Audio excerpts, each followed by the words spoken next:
जय जगन्नाथ।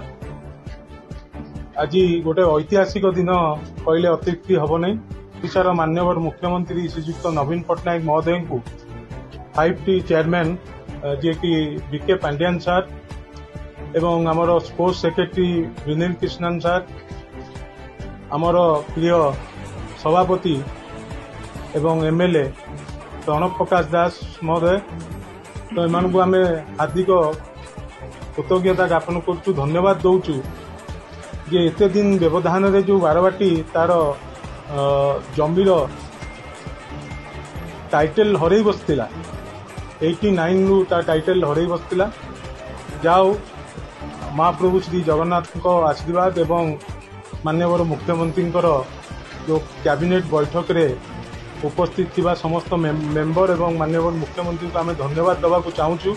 से title Odisha Olympic association फेरी पाई, आम ओडिशा क्रिकेट एसोसिएशन तरफ एवं ओडिशावासी स्पोर्ट्स लवर समस्ते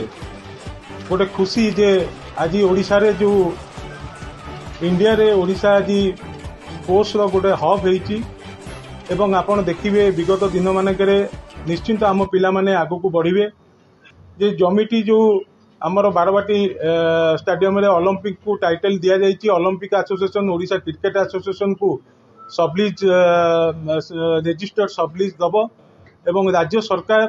Odisha Olympic association Odisha cricket association एवं बीसीसीआई रो साहाय्य रे आमे आगामी दिन रे जो स्वप्न देखिचु जे बारवाटी को रिनोवेशन करिबु एवं इंटरनेशनल आगामी 40 रु 50 वर्ष आखि आगे रखिकी जमती स्टेडियम तार ऐतिह्य एवं कटक सहर जो ऐतिह्य अच्छी बा ओडिशार ऐतिह्य बारवाटी स्टेडियम जो बजाय रखी आगामी 40-50 वर्ष पर्यंत से ऐतिह्य केमती बजाय रखिबो, सेतिपई राज्य सरकार आमको समस्त प्रकार साहाय्य सहयोग प्रदान करिवे बोली कमिटमेंट करिसंती।